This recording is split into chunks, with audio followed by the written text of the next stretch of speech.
দিহানামৰ Guinness ৰেকৰ্ডৰ নামত ৬০,০০০ আইমাতৃক প্ৰতাৰণা। ১৭ ডিচেম্বৰত গুৱাহাটীত দিহানামৰ গিনিজ ৰেকৰ্ড গঢ়াৰ বাবে জিলাই জিলাই হাজাৰ হাজাৰ নামতিৰ পৰা টকা সংগ্ৰহ কৰি কেলেংকাৰী সংঘটিত কৰাৰ অভিযোগ উঠিছে। গণেশ দাস নামৰ এজন স্বয়ম্ভূ বাপৰ নেতৃত্বত এই বৃহৎ কেলেংকাৰী সংঘটিত হোৱা বুলি সংবাদ মেলযোগে অভিযোগ উত্থাপন কৰিছে আছাম পাব্লিক ৱৰ্কছে। দিহানামৰ গিনিজ ৰেকৰ্ডৰ নামত লাখ লাখ টকা সংগ্ৰহ স্বয়ম্ভূ বাপৰ। দিহানামৰ বিশ্ব ৰেকৰ্ডৰ নামত ৬০,০০০ আয়তিক প্ৰতাৰণা। স্বয়ম্ভূবাপ গণেশ দাসৰ নেতৃত্বতে দিহানামৰ বৃহৎ কেলেংকাৰী। নামতিৰ পৰা ১০০ টকাকৈ ৬০ লাখ টকা সংগ্ৰহৰ অভিযোগ। পুনৰে অভিযোগ উত্থাপন কৰি সংবাদমেল সম্বোধন আছাম পাব্লিক ৱৰ্কছৰ সাধাৰণ সম্পাদক ধ্ৰুৱজ্যোতি তালুকদাৰ। লগতে লোক সংস্কৃতি বহুখিনি সংগীতৰ চৰ্চা সাধনা অব্যাহত ৰাখিছে আৰু এই গোটেই সংস্কৃতিটোক আচলতে মহিলাসকলে জীয়াই ৰাখিছে, হয়নে? সেইটো কাৰণে আমি ভাবিলোঁ যে আমি অকল মহিলাকে গঠন কৰোঁ। আৰু তাৰ বাবে মোক মুন শৰ্মা ডাঙৰীয়াৰ নেতৃত্বত গুৱাহাটীলৈ নিমন্ত্ৰণ কৰা হৈছিল। গোটেই মহিলাসমূহৰ যি আগ্ৰহ সঁচাকৈ অত্যন্ত মই আপ্লুত হৈছিলোঁ। তাতে আমি এখন কমিটি গঠন কৰিলোঁ আৰু নাম দিলোঁ দিহানাম আৰু অসমীয়া লোক সংস্কৃতিৰ বিকাশ পৰিষদ। কিন্তু তাৰ লগতে আমাৰ গুৰুজনাৰ যি আপুৰুগীয়া সম্পদ অপূৰ্ব সৃষ্টি বৰগীত আৰু অংকীয়া নাট থাকিব। অংকীয়া নাট থাকিব, কিন্তু মাতৃভাষা ভাওনাও থাকিব যদিও অংকীয়া নাটটোক আমি বিশেষভাৱে আমি গুৰুত্ব দিম আৰু বিভিন্ন ধৰণে আমি প্লেটফৰ্ম তৈয়াৰ কৰি আমাৰ মহিলাসকলক আমি সেই বিষয়বস্তুবোৰ আমি উপস্থাপন কৰিবলৈ পৰিৱেশন কৰিবলৈ আমি নিজে নিজে প্লেটফৰ্ম আমি তৈয়াৰ কৰিম।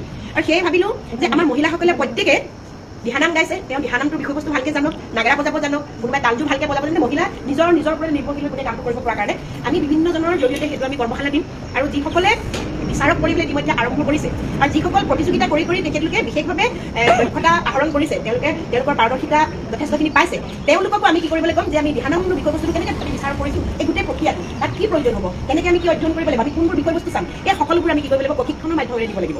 আমি এনেধৰণে কৰিম, কোনোবা এটা দিহানাম দলক আমি দিহানাম এটা গাবলৈ দিম, সেই সময়তে আমি যিটোকে বিচাৰ কৰিব তেওঁলোকক আমি ৰাখি তেওঁলোকে সেই সময়ত এই বিষয়টো তাৰমানে বাহ্যিক নহয়, এটা আভ্যন্তৰীণ বস্তু। কাৰণে সংগীতৰ কথা নাই, এখন বিশাল সাগৰ। সেই তেনেধৰণৰ কিছুমান কাম কৰিম বুলি ভাবিছোঁ। সকলোৱে ওলাই আহিছে, আমি নিৰ্মলা বাইদেউক আন্তৰিকতা ধন্যবাদ জ্ঞাপন কৰিছোঁ। আপুনি খুব কম সময়ত যে মই ব্যস্ত আছিলোঁ, মানুহখিনি গোটালে হ'লেই বাৰু আপুনি পৰৱৰ্তী পৰ্যায়ত শিৱসাগৰ জিলা সমিতিখন গঠন কৰিব। ইয়াত অকল নেতৃত্ব কোনোবাই লৈছে, দায়িত্ব গ্ৰহণ কৰিছে কাম এটা কৰিবলৈ, এটা খবৰ দিবলৈ, কিন্তু সকলোৱে নিজে নিজে এগৰাকী বিষয়ববীয়াই দায়িত্বশীল এগৰাকী মহিলা সকলোৱে। বিশেষকৈ এতিয়া আমি নিৰ্মলা বাইদেউৰ নেতৃত্বতে কমিটিখন গঠন কৰিলোঁ আৰু বাইদেউ আছে আমাৰ সকলোৰে মাতৃতুল্য বাইদেউ এগৰাকী, খুব ভাল লাগিছে আৰু নিশ্চয় দিহা পৰামৰ্শ দিব। সকলো ঠাইৰ পৰা আহিছে, প্ৰতিনিধি হিচাপে সকলোকে ৰখা হৈছে। এখন ওপৰত আছিলে ইয়াত মহিলা বঢ়িয়া। গতিকে তাৰপাছতে সংগীতৰ দায়িত্ব দিয়া হ'লোঁ শিৱসাগৰ জিলাত সকলোৱে জানে, মৌচুমী সন্দিকৈ, দেৱাহুতি গগৈ, মন্ত্ৰী তামুলী আৰু কোনোবা মানে হীৰামণি, এনেধৰণে সকলোকে আমি দায়িত্ব দিলোঁ, এওঁলোকে থাকিব। আৰু জানুৱাৰী ৭ তাৰিখৰ পৰা আমি শিৱসাগৰ জিলাত হলিনাম আৰু থিয়নামৰ কৰ্মশালা কৰিম। হলিনাম আৰু আৰু নিৰ্মলা দাসৰ ঘৰটো এতিয়া ভগৱন্তৰ গুণানুকীৰ্তনে ৰসান্বিত হৈ যাব, হয় নহয়? এতিয়া আপোনাৰ এইটো ভাগ্য আছে, ৭ তাৰিখৰ পৰা আমি খুব বেছি ভাবিছোঁ ৭, ৮, 9, 10 বিহু পাবগৈ নহয়। এনেকৈ তেনেকৈ আমি একদম পুৰা 10টা বজাৰ পৰা কৰিম, তেনেকৈ 12টামান বজালৈকে। এই সময়ত কেনেকৈ পাৰে শিকিব মুঠতে, আমাৰ উদ্দেশ্যটো শিকাহে। আৰু তাৰপাছত ইয়াতে 3গৰাকী অন্তত এক্সপাৰ্ট হৈ যাব, তাৰপাছত আমি এক্সটেনশ্যন কৰিব থাকিম, সেই কথা শিকিব। আৰু খুব এজন ভাল ব্যক্তি আহিব, নকুল দাস বুলি কয়, তেখেত আমাৰ সাংস্কৃতিক সঞ্চালকালয়ৰ পৰা তেখেতক মানে মনোনীত কৰা হৈছে। খুব এজন ভাল ব্যক্তি লগ পালে গম পাব, জনাই নজনা সকলোৱে শিকিম। আৰু যদি প্ৰয়োজন হয় আমি যুৱপ্ৰজন্মৰ কোনোবা যদি শিকে আমি শিকাম। আমাৰ উদ্দেশ্যটো শিকোৱা, আমি নিজে শিকিম আৰু বেলেগক শিকাম। আৰু এই বিষয়টোত যিহেতু আমি মহিলাসকলে খুব দায়িত্ব সহকাৰে কাম কৰিছোঁ, আমি সকলোৱে নিজৰ নিজৰ বিষয়টো শিকিম। তাৰ লগতে পাছত বিয়া নামো হ'ব, কিবা কিবি হ'ব, গোসাঁনী নাম, যিমানবোৰ আছে সংস্কৃতি সকলোখিনি আমি কিন্তু নিজে নিজে আমি পৰিপক্ক হওঁ আৰু দায়িত্ব ল'লোঁ। অহা 30 তাৰিখে আমি নিশ্চয় এদিন ক'ৰবাত লগ পাম, এভাগ সকলোৱে আমি এমুঠি অন্ধ প্ৰীতি হৈ যাতে খাম আৰু পৰৱৰ্তী কাৰ্যক্ৰম আগবঢ়াই দিম। এতিয়া ক'ত খাম সেইটো ইয়াতে নহ'বও পাৰিব, সিদ্ধান্তটো নিৰ্মলা বাইদেউ কৰিব, কাৰণ ইয়াতে হ'লে তেখেতৰ দিগদাৰ হ'ব। পাছত আমি 30 তাৰিখৰ দিনা সকলো গোট খাম। আপোনালোকৰ বাকী আপুনি প্ৰতিনিধি হৈ আছে, বাকীখিনিক লৈ আহিব আৰু নিজৰ দায়িত্ব গ্ৰহণ কৰি আহিব। আৰু সেইদিনা আমি এভাগ ভগৱন্তৰ গুণানুকীৰ্তনে আমি কমিটিখনৰ নতুন কাৰ্যক্ৰম আমি আৰম্ভ কৰিম, হ'বনে? খুব ভাল লাগিছে। আৰু মই এটা আজি সমূহীয়াকৈ কৈছোঁ, এই ৰেকৰ্ডটো বন্ধ কৰাৰ মোৰ উদ্দেশ্য এটাই যে আমি যি শিকিছোঁ আমি সেই বস্তুটো শুদ্ধকৈ আমি আনলৈ দিম। মানে লেংগুৱেজটো কেতিয়াও এটা সংগীতৰ মানে বেৰিয়াৰ নহয়, বুজিব বাধা হ'ব নোৱাৰে, কিন্তু ইয়াৰ ব্যাকৰণিকভাৱে বিষয়বস্তু হিচাপে যদি শুদ্ধতা হ'ব লাগিব, সেইখিনি হ'লেহে বাহিৰতো বুজি পাব। সংগীতটো সকলোবোৰ শুদ্ধ কৰি ল'ব লাগিব, তেতিয়াহে কোনোবা ৰেকৰ্ডত গৈছে যদিও মই বেয়া পোৱা নাই, নগৈছে যদিও বেয়া পোৱা নাই, মাত্ৰ আমি যি কৰিছোঁ তাক শুদ্ধকৈ আমি কৰিম। বুলি ক'লে কয় হ'লে, 7 আছে 12 হ'লে 12 লাগিব। আৰু ইয়াতে আমি কোনো বিষয় ভাবিলৈ ডাঙৰ হ'বলৈ কমিটিখন গঠন কৰা নাই।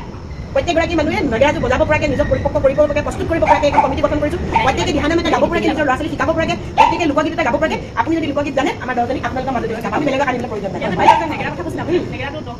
মই 10গৰাকী বুলি নহয়, মই মোৰ ইচ্ছা এনেকুৱা মন যায় যে আমাৰ শিৱসাগৰৰ যে আধা মহিলা নাগৰা নিজে বজাওক।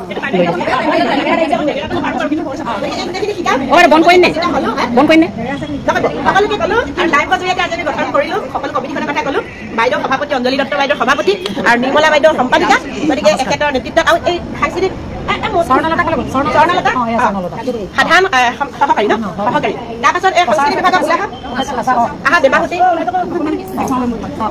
এয়া মৌচুমী সন্দিকৈ আৰু দেবাহুতি তেওঁলোকক আমি দুগৰাকীক সাংস্কৃতিক সম্পাদিকাৰ দায়িত্ব দিছোঁ তাৰপিছত এইফালে বন্তি তামুলী আৰু কোন আছিলে হীৰামণি তেওঁলোকে শিৱসাগৰ জিলাৰ সংস্কৃতি শাখাৰ দায়িত্ব তেওঁলোকে গ্ৰহণ কৰিব একদম জানুৱাৰী মাহৰ পৰা পুৰা দমে কাম কৰিব আৰু তাৰপিছত আমি গোটেই শিৱসাগৰত ক'ত কি আছে চাম গোটেইবোৰ একেলগে নাম ল'ব পাৰে সকলোকে ধন্যবাদ জ্ঞাপন কৰিছে লাইভটো যে চাইছে আৰু আপোনালোকে যাৰ শিকিবলৈ মন আছে 7 তাৰিখৰ পৰা আমাৰ প্ৰগতি মটৰ্ছৰ সন্মুখত এয়া দিহানাম আৰু লোক সংস্কৃতি বিকাশ পৰিষদৰ জিলা শাখাৰ উদ্যোগত আমাৰ ইয়াতে থিয়নাম আৰু হলিগীতৰ কৰ্মশালা হ'ব 7 তাৰিখৰ পৰা ইতিমধ্যে আমি বেনাৰ আৰম্ভ কৰিম আৰু সাংস্কৃতিক বিভাগে গোটেই ব্যৱস্থাটো কৰি প্ৰম' চিষ্টেম কৰিব যিহেতু আমি দুজন মানুহ যেতিয়া 3জন আনিম তেওঁলোকৰ থকা বোৱা খোৱা বোৱা তেওঁলোকৰ অৰিহণা এটা ব্যৱস্থা আছে শিকিবলৈ কিবা এটা গুৰুত্ব দিব লাগিব সেয়া আমাৰ সাংস্কৃতিক বিভাগ আটাইগৰাকীয়ে কেনেকৈ হয় তেওঁলোকৰ লগত কথা পাতি একদম নিট এণ্ড ক্লিনকৈ আমাক কোনো প্ৰয় বুলি ক'ব নোৱাৰাকৈ আমি সেই কামখিনি কৰিব লাগিব আমি সকলো নিজে এগৰাকী বিষয়ববীয়াক সকলো বিষয়ববীয়া কমিটিখনৰ সকলো বিষয়ববীয়া মাত্ৰ তেওঁলোকে এটা পথ দেখুৱাই দিব আৰু ইজনে সিজনৰ যি কথা গ্ৰহণ কৰিব পাৰিব লাগিব তেতিয়াহে কিন্তু এটা অনুষ্ঠান কিন্তু আগবাঢ়ি যাব ইয়াত আমি কোনোবা ডাঙৰ ডাঙৰ নেতা হৈ কিবা কৰিবলৈ আমাক কেতিয়াও নহয় যে আমি শিকিম ভৱিষ্যতে আকৌ শিকাম প্ৰজন্মৰ পাছত প্ৰজন্মৰ এই বিষয়বস্তুটো আমি কি কৰিব লাগিব শুদ্ধ সত্যৰ ওপৰত আগবঢ়াই নিব লাগিব সকলোকে আন্তৰিকভাৱে ধন্যবাদ জ্ঞাপন কৰিছোঁ অহাৰ কাৰণে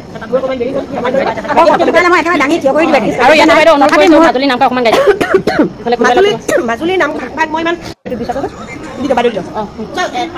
নাম হ'ল পৰম পুৰুষ প্ৰভু ভগৱন্তৰ গুণানুকীৰ্তন হয়নে আৰু এই ভকত আৰু ভগৱানক এক কৰিব পৰা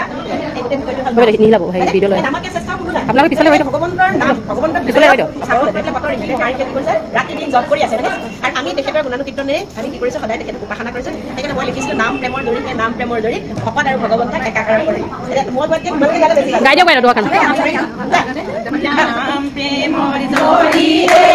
নাম প্ৰেমৰ জৰিয়ে ভকত আৰু ভগৱন্তক একাকাৰ কৰিলে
বহুতে গালে কেনেকৈ ভাল লাগে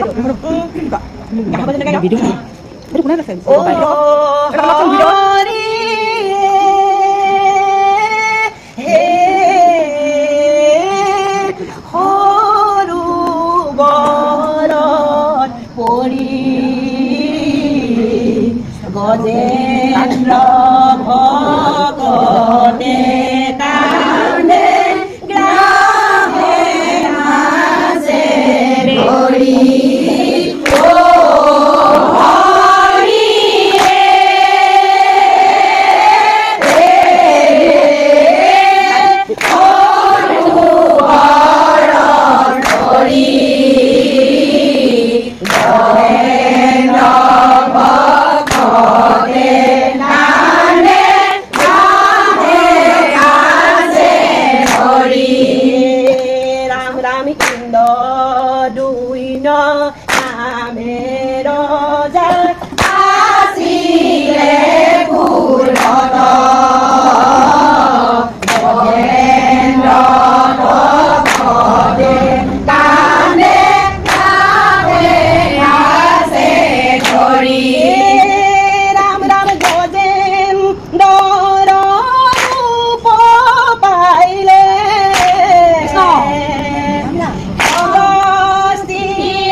গজেন্দ্ৰ ভকতে কান্দে গ্ৰাহে আছে ধৰি